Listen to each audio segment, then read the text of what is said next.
सब लोगों का स्वागत है। और आज माननीय प्रधानमंत्री जी की यात्रा बिहार में हुई है। मैंने उनका स्वागत किया, उनको विदा किया और जो 2 सरकारी कार्यक्रम थे उसमें मैं मौजूद भी रहा। एक जगह तो मुझे बोलने का भी अवसर मिला और उसके बाद मुजफ्फरपुर में बीजेपी के नेता की हैसियत से उन्होंने एक रैली को भी संबोधित किया है। मैंने उनके आगमन के वक्त ट्विटर पर 7 मुद्दे उठाए। तो आज जब वे मुजफ्फरपुर की रैली को संबोधित कर रहे थे तो मैंने जो ट्वीट किया इसका तो मैंने उल्लेख जरूर किया, लेकिन जो हमने मुद्दे उठाए थे उसका उन्होंने कोई जिक्र नहीं किया। इसलिए उन्होंने जो बातें कही है उसके ऊपर कुछ कहना चाहता। सबसे पहले तो जो आज सुबह सरकारी कार्यक्रम मेडिकल कॉलेज के कैंपस में हुआ उसमें भी मैंने कुछ सुझाव दिए थे और बिहार के हित में कुछ बातें रखी थी। उसका भी कोई जिसको कहते हैं उन चीजों पर भी उन्होंने कोई बात कही नहीं। जैसे गैस पाइपलाइन के बारे में हमने बताया कि ये अक्टूबर 2013 में गेल के साथ बिहार सरकार का समझौता हुआ और फेज 1 और फेज 2 दोनों को मिला दिया जाए। वो जितने इलाकों में ये गैस पाइपलाइन के द्वारा गैस की सप्लाई संभव है उससे पूरे बिहार के 63% इलाके वंचित रह गए।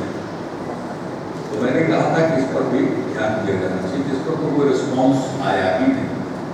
यानी जो पहले के एग्रीमेंट के मुताबिक जो योजना है उस पर काम शुरू होने वाला है उसी का शिलान्यास है। अगर उसके आगे भी बताते कि 2013 में जो लिया गया निर्णय है उससे आगे बढ़कर कुछ करते तो बड़ी खुशी होती। मैंने यही बात कही थी, जिस पर भी उन्होंने कुछ नहीं किया।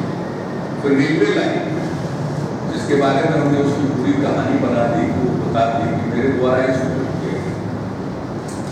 वो योजना ऐसी थी कि उसके लिए कैबिनेट में भी जाने की जरूरत नहीं थी। मेरे स्तर पर ही रेल मंत्री रहते हुए उसकी मंजूरी हुई और यह रेलवे लाइन सिर्फ दनियामा से बिहार शरीफ के बीच में नहीं, बिहार शरीफ के आगे बरबीघा होते हुए उससे पूरा तक जाना है और दनियामा के पहले उसे दानापुर के बगल में नेवरा तक आना है। और ऐसा होने से क्यूर और दानापुर के बीच में वो 3rd लाइन की तरह काम करेगी और क्यूर और दानापुर के बीच की दूरी भी घटती। तो मैंने कहा था कि बाकी हिस्सों में भी काम होना चाहिए। ये हिस्सा तो ऐसा था कि बहुत पहले अधिकांश इसके काम हो चुके हैं, लेकिन बाकी के हिस्सों में अब जैसे दनियामा नेवरा के बीच में पैसे का कोई अलॉटमेंट नहीं किया गया। बिहार शरीफ से बरबीघा में भी कोई खास अलॉटमेंट नहीं।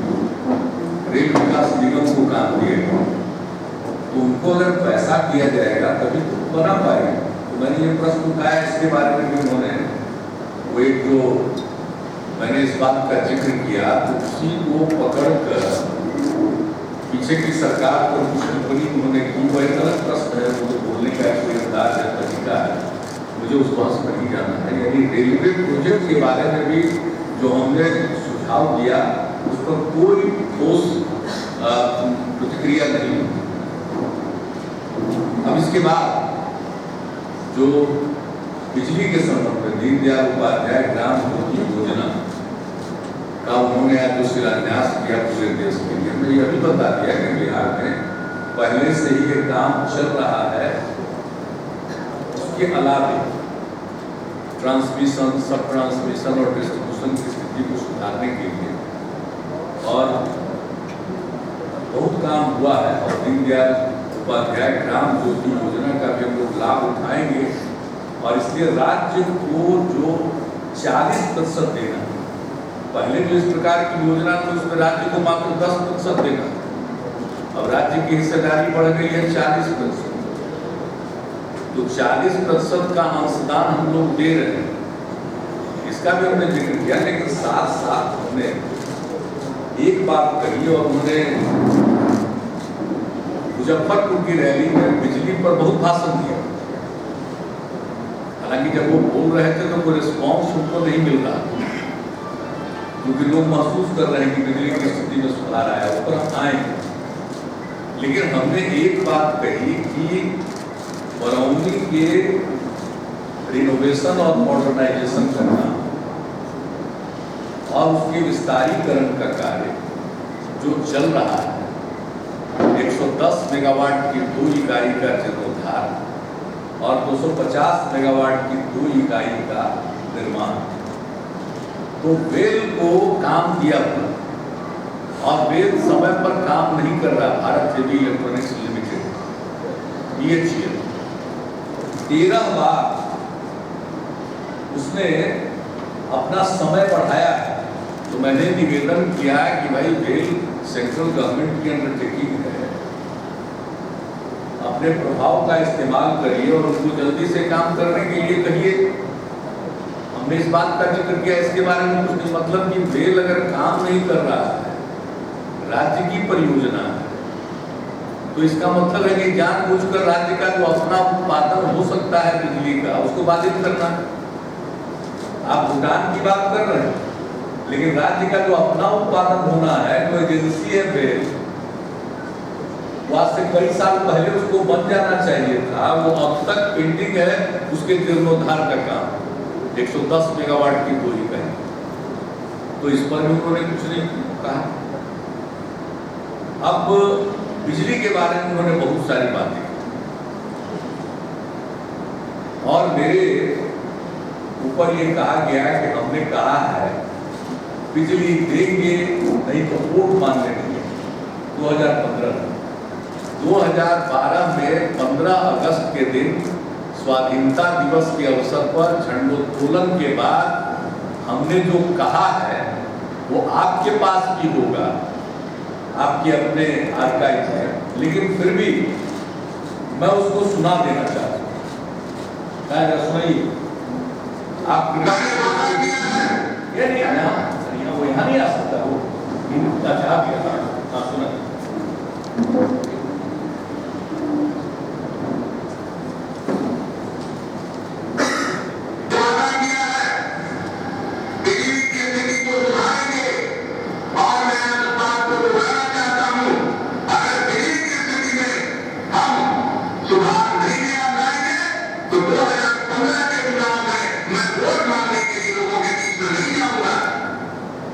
मैंने यही बात कही है 15 अगस्त 2012 को, और ये उसका फुटेज है, मैंने आपको दिखला दिया। इसके अलावे बिजली के संबंध में मेरी कोई और घोषणा किन्हीं के पास है, भारतीय जनता पार्टी के लोगों के पास है। आदरणीय प्रधानमंत्री जी ने भी आज इसका जिक्र कर दिया। तो मैं तो सबसे पहले चाहूंगा कि इसके अलावे मेरी घोषणा क्या है वो बताएं। और मैंने कहा कि बिजली की स्थिति में सुधार लाएंगे और नहीं ला पाएंगे तो 2015 में वोट मांगने नहीं जाएंगे। अब बिजली की स्थिति सुधरी नहीं, बिजली की स्थिति सुधरेगी, इसका तो सबसे बड़ा फायदा माननीय मोदी जी को ही हुआ है। 20,000 गांव में बिजली पहुंच गई, लोग टेलीविजन देखने लगे और टेलीविजन पर जो धुआंधार प्रचार चलता था अब की बार मोदी सरकार, तो छोटा छोटा बच्चा भी देख करके मम्मी मम्मी अब की बार मोदी सरकार, इसका फायदा तो उनको मिला। तो बिजली की स्थिति के बारे में पिछली बार चुनाव में, लोकसभा के चुनाव में आए थे, तब भी बोले, उस समय उनको फायदा उसका मिला। आज भी उन्होंने कहा, अब 2012 में जो हमने कहा है और बिजली की स्थिति के सुधार के बारे में मैं एक दो उदाहरण देना चाहता हूं। जब हम लोग आए थे तो पर कैपिटा बिजली का कंजम्पशन बिहार में मात्र 70 यूनिट था, और जब 2012 में हमने ये अपना संकल्प प्रकट किया गांधी मैदान से, उस समय पर कैपिटा कंजम्पशन, हर व्यक्ति पर बिजली का कंजम्पशन बिहार में था 123 यूनिट। और जब हमने कहा है कि बिजली की स्थिति में सुधार लाएंगे, तो आज बिहार में पर कैपिटा कंजम्पशन 203 यूनिट है। अब पहले की स्थिति में सुधार आया कि नहीं आया, इसका एक उदाहरण है। दूसरा, रूरल इलेक्ट्रिफिकेशन में 2005 में 14,065 गांव इलेक्ट्रीफाइड, और अब इलेक्ट्रीफाइड विलेज की संख्या बढ़कर हो गई है 26,373 फुल्ली इलेक्ट्रीफाइड, और 9,759 पार्शियली इलेक्ट्रीफाइड। तो जो हमने घोषणा की, तो गांव जो विद्युतीकृत हुए हैं उनकी भी संख्या बढ़ी है, जिसका फिगर हमने दे दिया 26,373 फुल्ली इलेक्ट्रीफाइड और 9,759 पार्शियली इलेक्ट्रीफाइड। तो अब लगभग 36,000 गांव तक हम लोग पहुंच गए। अब स्थिति के सुधार की बात है, 2005 में बिहार में कुल बिजली की आपूर्ति 700 मेगावाट थी, 2012 में बढ़कर वो 1200-1400 मेगावाट के आसपास थी, और अभी 19 मई 2015 का फिगर है हमारे पास, पूरे बिहार में बिजली की आपूर्ति हो गई है 3012 मेगावाट। तो ये सुधार है या स्थिति में गिरावट है? और अगर भारतीय जनता पार्टी को और देश के इतने बड़े नेता, प्रधानमंत्री के पद को सुशोभित करने वाले नेता बिजली की स्थिति पर इतना बोले, तो अगर है तो बिजली पर ही चुनाव हो जाए, बिजली की स्थिति पर चुनाव हो जाए।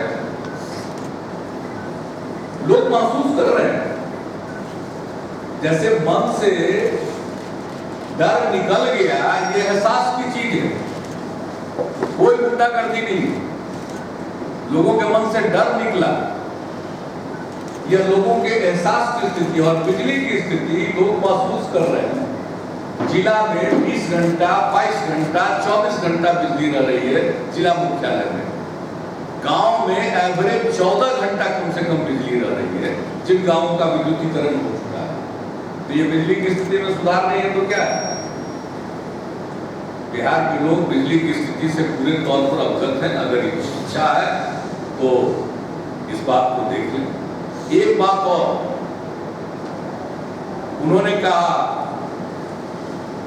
यहां भी कहा, वेटनरी कॉलेज के भी कैंपस में और मुजफ्फरपुर की रैली में भी कहा कि बिहार को अब 14वें वित्त आयोग के बाद केंद्र ने बहुत पैसा दे दिया, और हम बार बार कह रहे हैं कि पहले की तुलना में आनुपातिक रूप से बिहार को घाटा हुआ। हम एक बार नहीं, जिस दिन 14वें वित्त आयोग की सिफारिश को केंद्र की सरकार ने मंजूर करके संसद को संसूचित किया, उस दिन से हम इस बात को कर, और अब भारतीय जनता पार्टी के लोग रुपये के टर्म में बता रहे हैं कि पहले मिल रहा था 1.5 लाख करोड़ और अब 5 साल में देंगे 3.25 लाख करोड़, ये उन्होंने कहा। अब हम उनसे पूछना चाहते हैं कि कुल कितने पैसे थे टैक्स के 13वें वित्त आयोग के पास, जो उनकी सिफारिश आई उसके आलोक में, और उसमें से 1,50,000 करोड़ बिहार को मिला, और अब कितना पैसा है, यानी उसको डिविजिबल पूल कहा जाता है, यानी टैक्स का कुल पैसा केंद्र के पास कितना है जिसका बंटवारा हुआ। अगर उनके पास फिगर नहीं है, मैं इसको सर्कुलेट कर दूंगा आप सब लोगों को, और ये उपलब्ध रहेगा। 13वें वित्त आयोग की सिफारिश आई 5 वर्षों के लिए, 2010 से 15 के बीच के लिए, तो कुल भारत भर में राज्यों को देने वाली राशि, कुल राशि 14,55,430 करोड़ रुपए थे। 14,55,430 करोड़ रुपए 5 वर्षों के लिए पूरे देश के लिए। उसमें से बिहार को मिला 1,58,385 करोड़ रुपए। 1.5 लाख करोड़ बोले, उससे ज्यादा ही है आंकड़ों के हिसाब से, 1,58,385 करोड़। और जो डिविजिबल पूल था उसमें बिहार का हिस्सा था 10.88%। और जो 14वें वित्त आयोग की सिफारिश आई है 2015 से 20 के कालखंड के लिए, केंद्र के पास जो डिविजिबल पूल है, यानी राज्यों को वितरित करने के लिए जो कुल राशि की उपलब्धता है, वह है 39,48,187 करोड़ रुपए। 10 से 15 के बीच में राशि उपलब्ध थी 14,55,430 करोड़ रुपया।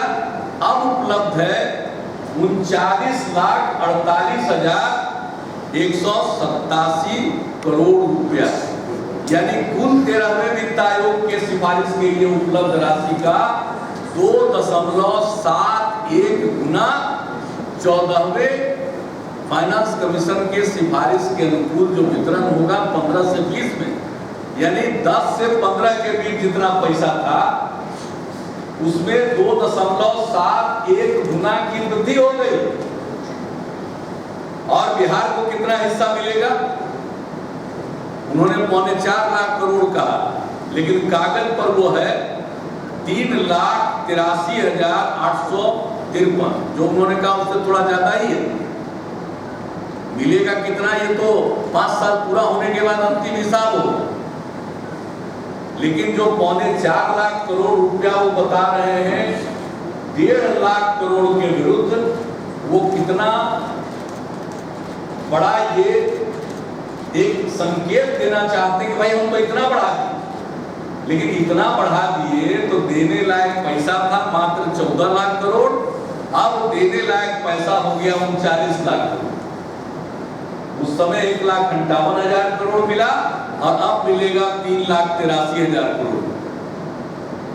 पहले जो हिस्सा था बिहार का वो 10.88% था, अब वो घटकर हो गया है 9.72%। अब पूरे देश में पैसा बढ़ गया कितना, 2.71 गुना, और बिहार को कितना बढ़ा, 2.42 गुना। यानी पूरे देश में जितना पैसा बढ़ा, बिहार में उस अनुपात में पैसा नहीं बढ़ रहा। यही हम बार बार केंद्र सरकार को कह रहे हैं कि 14वें वित्त आयोग की सिफारिश के बाद हमारा नुकसान होगा।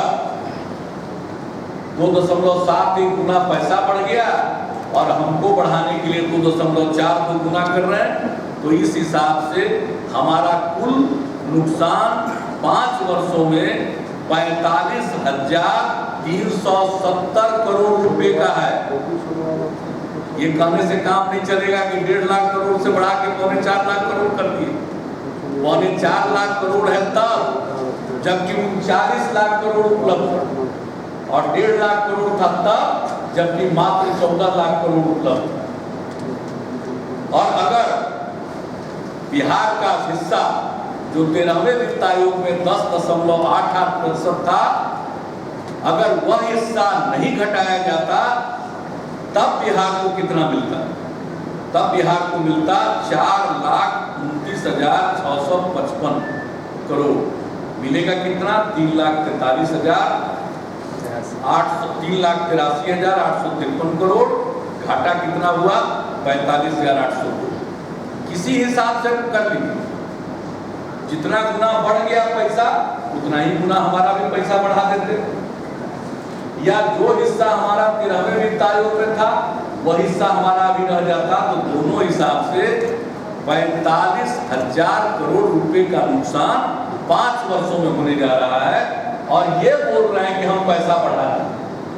इससे बड़ा असत्य कुछ और नहीं हो सकता। मैं इसको आप सब लोगों को सर्कुलेट कर दूंगा, आप देख लीजिए, और सब चीज वेबसाइट पर उपलब्ध है, आप वेरीफाई कर लीजिए। हम कह रहे हैं कि 5 साल में आनुपातिक दृष्टिकोण से घाटा होगा, वो कह रहे हैं कि हम इतना पैसा बढ़ा दें। अरे पैसा कोई बिहार का बढ़ा दिए खाली, पूरे देश का पैसा बढ़ गया तो उसका हिस्सा बढ़ेगा ही। और ये सब दिन होता है जब टैक्स रिसीट बढ़ता है।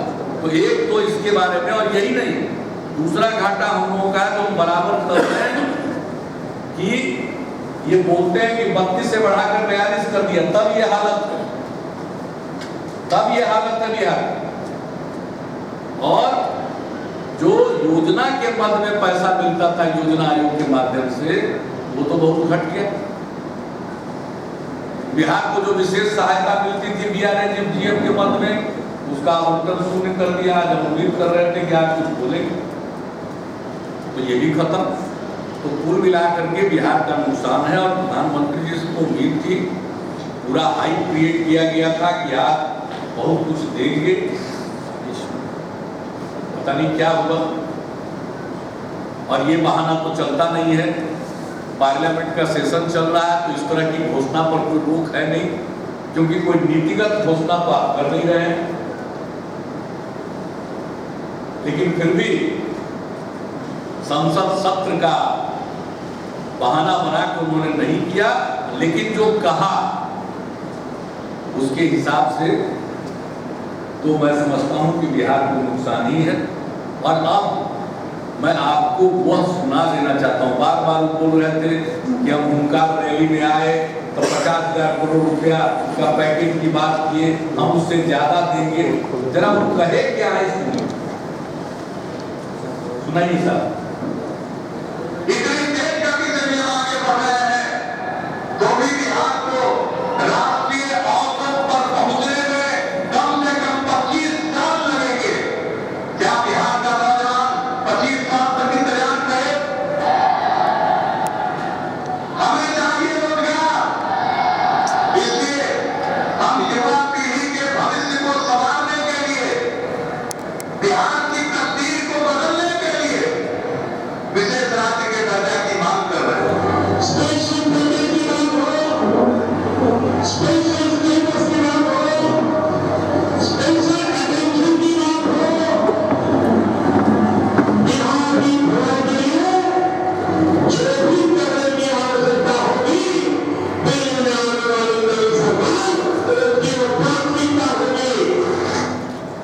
प्राथमिकता होगी विशेष राज्य का दर्जा, विशेष सहायता, विशेष ध्यान, यह उनकी घोषणा है।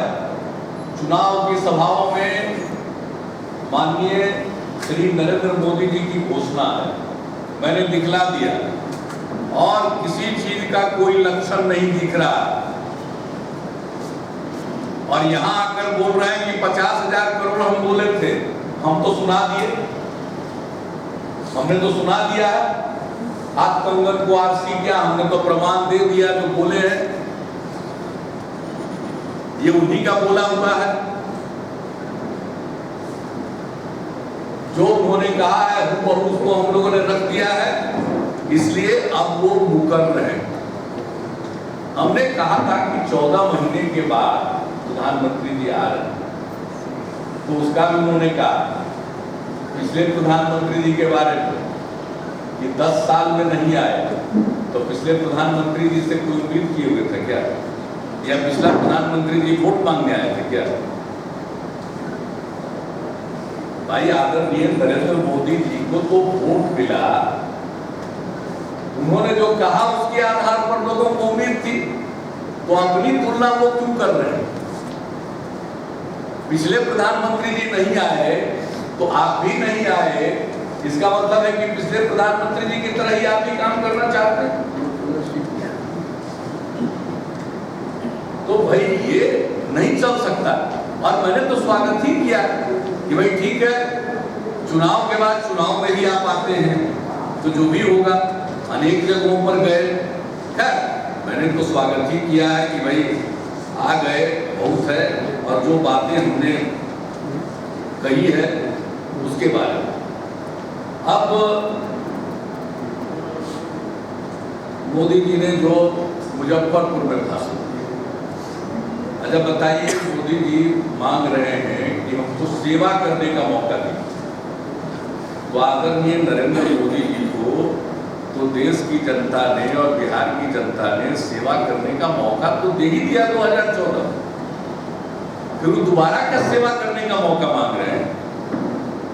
देश की जनता ने उनको प्रधानमंत्री बना दिया, बिहार के लोगों ने 40 में से 31 सीट देकर उनको प्रधानमंत्री बना दिया देश की सेवा करने के लिए। अब चुनाव आया है तभी याद आ रहा है बिहार, तो सेवा करने का मौका तो उनको मिल ही गया। अब तो ये विधानसभा का चुनाव हो रहा है, तो विधानसभा के चुनाव में फिर वो सेवा करने का मौका मांग रहे हैं। तो पीएम रहते हुए क्या मुख्यमंत्री का एडिशनल चार्ज ग्रहण करेंगे क्या? मैंने देश के प्रधानमंत्री रहते हुए बिहार के मुख्यमंत्री का अतिरिक्त प्रभार मांग रहे हैं क्या? सेवा करने का मौका दीजिए। अरे अतिरिक्त प्रभार की गुंजाइश रहती तो गुजरात का नहीं हो जाता, तो अब अतिरिक्त प्रभार मिलेगा। भैया देश के प्रधानमंत्री हैं, आपको सेवा का मौका तो मिल ही गया, अब सेवा करके दिखाना चाहिए था। तो फिर बिहार में चुनाव है तो यहाँ भी सेवा का मौका मांग रहे, तो बिहार के लोगों ने तो सेवा का मौका दे ही दिया, और सेवा का मौका दिया, उसका परिणाम यही है कि अब तक बिहार के लिए कुछ किया नहीं, कोई नई बात नहीं हुई है, पहले वाली सारी पुरानी बात है। अब एक बात और इन्होंने कहा, बिहार के बारे में कह दिया कि भाई बड़ा महत्वपूर्ण विभाग हम बिहार के लोगों को दिए हुए अपने मंत्रिमंडल में। हम उनको स्मरण कराना चाहते हैं कि जब 1998 में आदरणीय अटल बिहारी वाजपेयी जी के नेतृत्व में सरकार बनी थी, तो बिहार के जो मंत्री थे उनका विभाग आपको भूले नहीं। जॉर्ज फर्नांडिस साहब थे, वो रक्षा मंत्री थे। श्री यशवंत सिन्हा जी थे, वो वित्त मंत्री थे। इस चीज को भी भूले नहीं होंगे आप लोग। 1998 में उनके मंत्रिमंडल में मंत्री थे, रेल मंत्री थे। और श्री बाबूलाल मरांडी जी थे, वो फॉरेस्ट एंड एनवायरमेंट के राज्य थे। उस समय बिहार का बंटवारा नहीं हुआ था। इस बिहार के 4 मंत्री थे, वित्त मंत्री यहीं से, रक्षा मंत्री यहीं से, रेल मंत्री यहीं से। तो आप आजकल कह रहे हैं कि बिहार को बड़ा दे दिया। भाई क्या बिहार को दे दिया? अगर दे दिया तो ये लोग आकर के बयान देने के सिवा तो और कुछ करते नहीं है। आपने दे दिया बिहार के मंत्रियों को बड़ी जिम्मेवारी, और वो बिहार में आते हैं तो और कुछ नहीं देते हैं, बयान जरूर देते हैं। आप देख लीजिए, रोज आकर के बयान देते हैं, लेकिन बिहार के लिए कोई काम तो करते नहीं। अब उन्होंने एक बात और कही है कि मेरे ऊपर आरोप लगाते थे, कहा सीनियर लोगों का, जॉर्ज साहब का उल्लेख किया। भला बताइए, जॉर्ज साहब अस्वस्थ हैं, दुनिया से छिपी हुई बात है। जो हालत अटल जी की है वैसी ही हालत है जॉर्ज साहब। और जॉर्ज साहब अभी तो 2009 में पार्टी से विद्रोह करके भी वो लोकसभा का चुनाव लड़ गए, लेकिन फिर हम लोगों ने आदर पूर्वक उनको बुला करके और हम लोगों ने राज्यसभा में भेजा था। जौहर साहब की चिंता आप लोगों को हो गई है, जौहर साहब अस्वस्थ हैं, तो हम अटल जी के बारे में तो नहीं कहेंगे, वो भी अस्वस्थ हैं। आडवाणी जी या जोशी जी तो पूरे तौर पर स्वस्थ हैं, यशवंत सिन्हा तो पूरे तौर पर स्वस्थ है। और फिर यशवंत सिन्हा जी ने भी क्या कहा कि हम लोग 75 पार कर गए हैं, अब ब्रेन डेड हो गए हैं। तो क्या हालत है, आडवाणी जी को कहां रखे हुए हैं, जोशी जी का क्या हाल किए हुए हैं। भाजपा के 3 धरोहर अटल, आडवाणी, मुरली मनोहर, ये नारा था इनका। क्या किए हुए हैं आडवाणी जी के साथ, क्या किए हुए हैं जोशी जी के साथ। और जौहर साहब की बात करते हैं, जसवंत सिंह को भूल गए, जो इस देश के विदेश मंत्री रहे, रक्षा मंत्री रहे, वित्त मंत्री रहे। उन जसवंत सिंह जी का क्या किया हाल, टिकट भी नहीं दिए थे उनको, उनकी क्या स्थिति है। तो हमसे जौहर साहब के बारे में पूछते हैं तो हम इन लोगों से जरा जसवंत सिंह जी का हाल जानना चाहते हैं, और इनसे हाल जानना चाहते हैं आडवाणी जी का, मुरली मनोहर जोशी जी का और यशवंत सिन्हा जी का। उनका हाल जरा बताइए। यहाँ के बिहार सीपी ठाकुर जी भी हैं, इतने बड़े नेता कहाँ मीटिंग उटिंग में तो बुला लेते हैं, बाकी कुछ तो उनको देना नहीं है। क्या हालत है चंद्रमोहन राय जी का, जिनका नाम लेके हुकुमदेव राय यादव को कहां बैठा है। सारे नेता का हमसे हिसाब पूछ रहे, जरा हिसाब पूछ रहे हैं तो जरा इसका भी जवाब दीजिए। जसवंत सिंह जी के बारे में बताइए, आडवाणी जी के बारे में बताइए, मुरली मनोहर जोशी जी के बारे में बताइए, यशवंत सिन्हा जी के बारे में बताइए। जरा इन लोगों की जो हालत आप लोगों ने कर रखी है वो तो बताइए।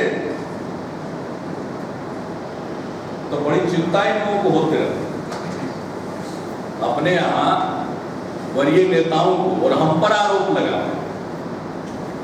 अरे आडवाणी जी नहीं होते तो आज जो शासन में लोग हैं वो किस जगह पर होते।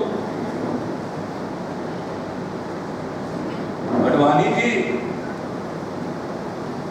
ही तो वो नेता हैं जिन्होंने प्रतिष्ठित किया और आज उनकी इज्जत नहीं है और दूसरे पर सवाल उठा रहे हैं। तो ये सारी बातें, ये सब लोग आज आए यहाँ पर बोल के गए और कोई ठोस बात नहीं, किसी चीज की घोषणा नहीं, लेकिन वही घूम फिर के आप बताइए प्रधानमंत्री जी को सब शोभा देता है। हर बारी जो कास्ट इन्वोक करके चले जाते हैं लोग, जदुवंशी और क्या क्या कह देते हैं।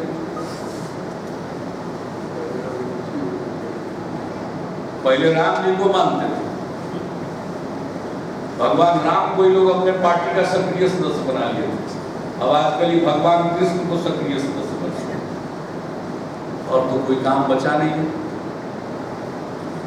बिहार की जनता परिवर्तन चाहती है, किस बात के लिए परिवर्तन चाहेगी बिहार की जनता। बिहार में जो इतना काम हुआ है इसको समाप्त कर देने के लिए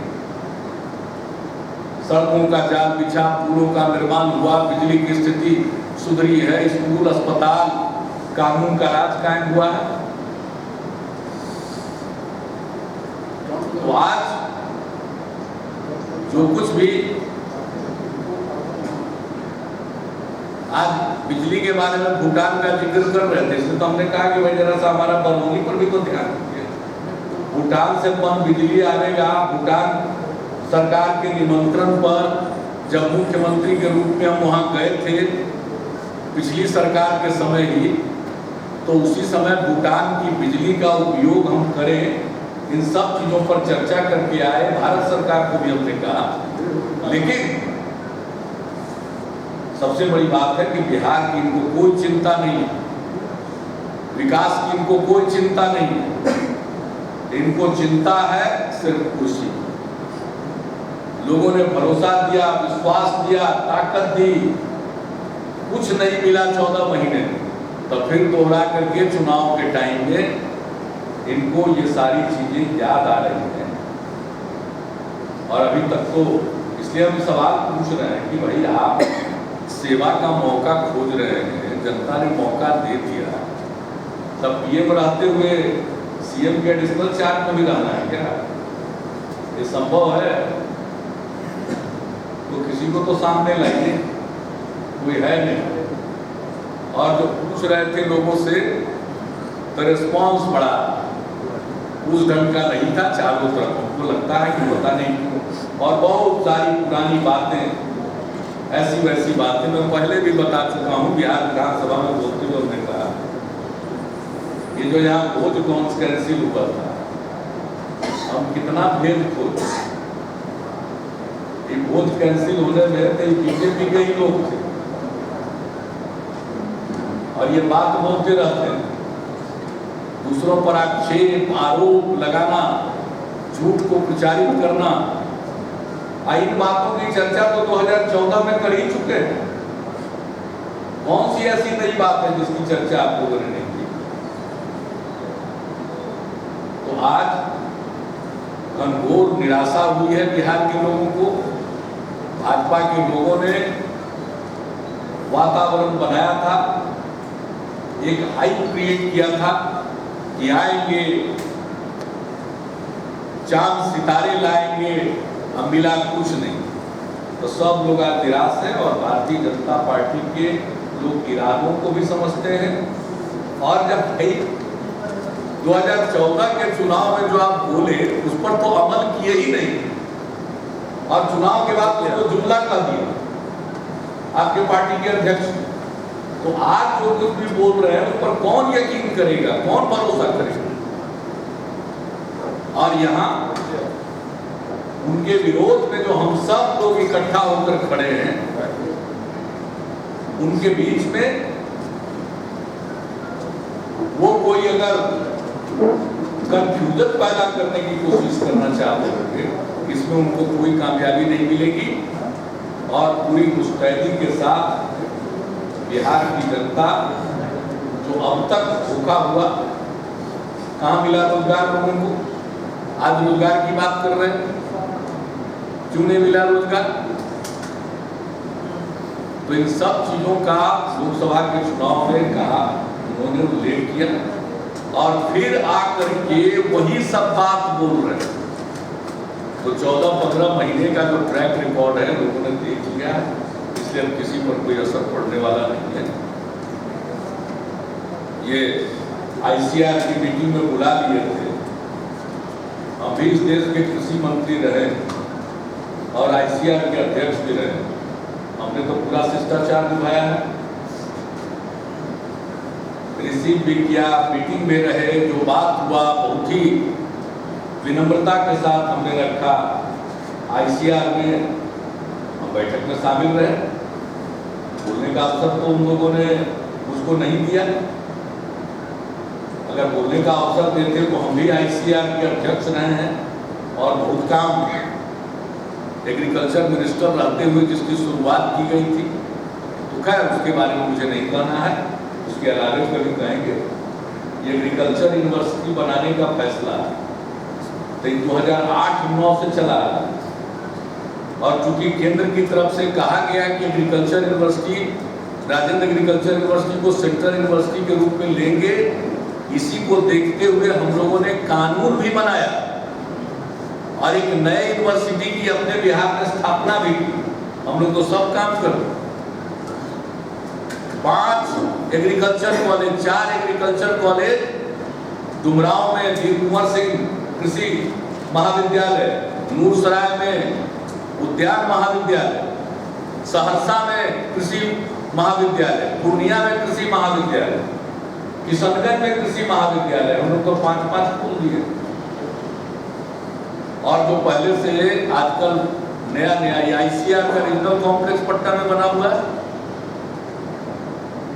ये कह रहे थे कि फिशरी के लिए एक अलग से मुजफ्फरपुर में खोलेंगे, हम लोग पूरा मदद करेंगे।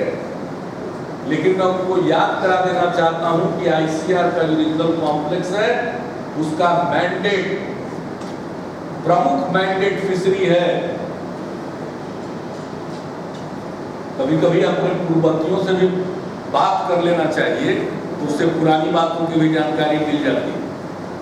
हमने मखाना पर नेशनल रिसर्च सेंटर बनाया दरभंगा, वो डाउनग्रेड कर दिया, वो नेशनल रिसर्च सेंटर से नीचे करके उसको स्टेशन में परिणत कर दिया।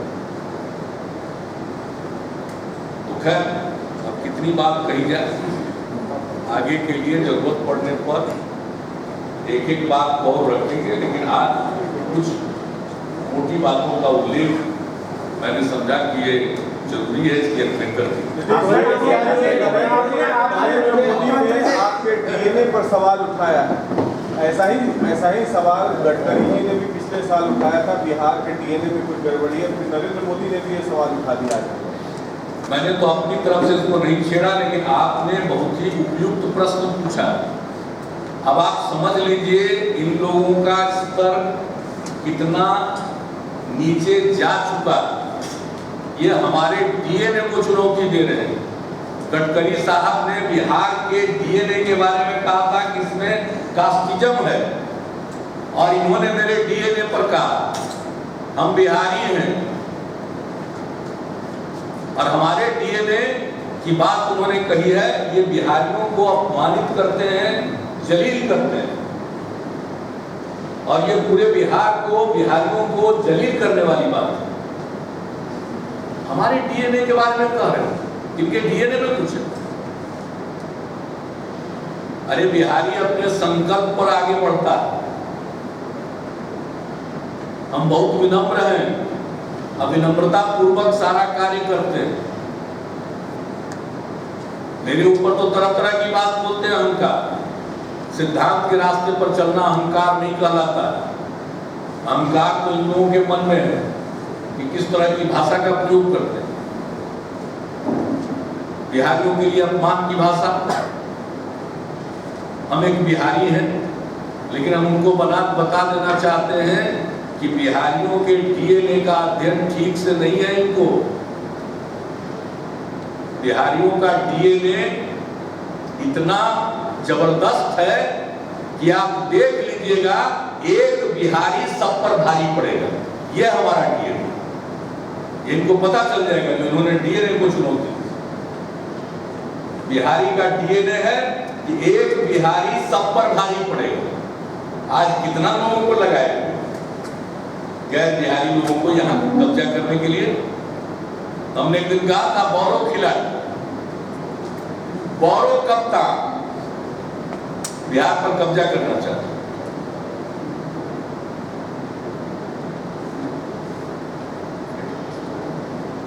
बिहारियों के डीएनए की बात करते हैं, इसका कितना बड़ा इतिहास है, कितना गौरवशाली इतिहास है, ज्ञान की भूमि रही है।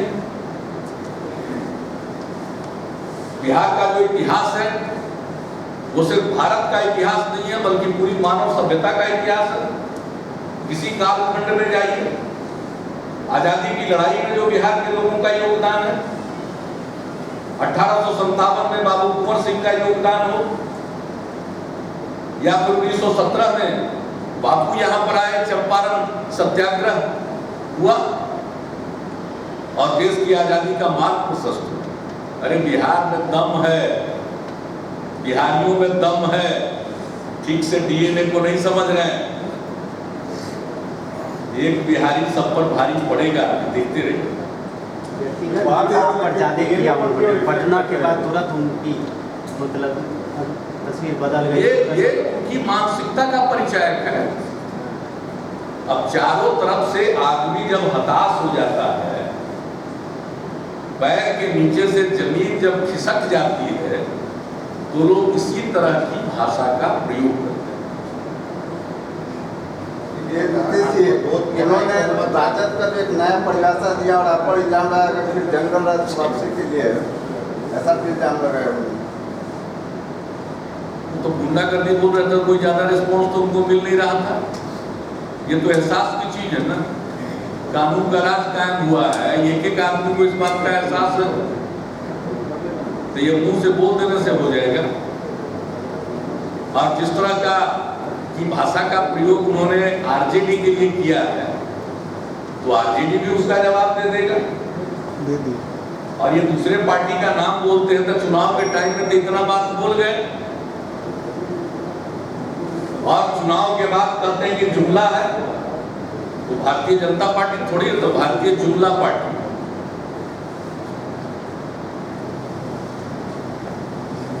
उन्होंने कहा कि 2/3 बहुमत से इस बार हम लोग आएंगे।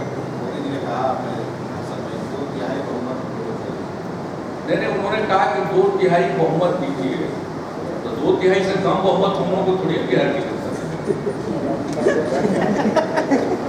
मुख्यमंत्री जी आपने कहा बिहार की जनता 2/3 बहुमत देगी, लेकिन हम लोगों को देगी। मुख्यमंत्री जी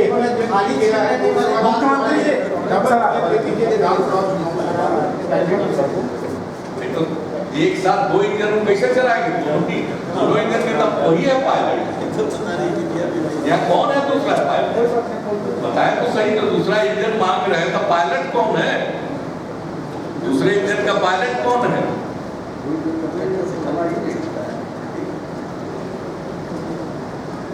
मुख्यमंत्री जी आपने कहा भाजपा नेताओं के कहने पे अपने वोट कैंसिल किया था, नाम का खुलासा कर सकते हैं? सब खुलासा हो चुका है, विधानसभा का प्रोसीडिंग उठा करके देख, सब खुलासा हो चुका है। लेकिन आप पहले से बहुत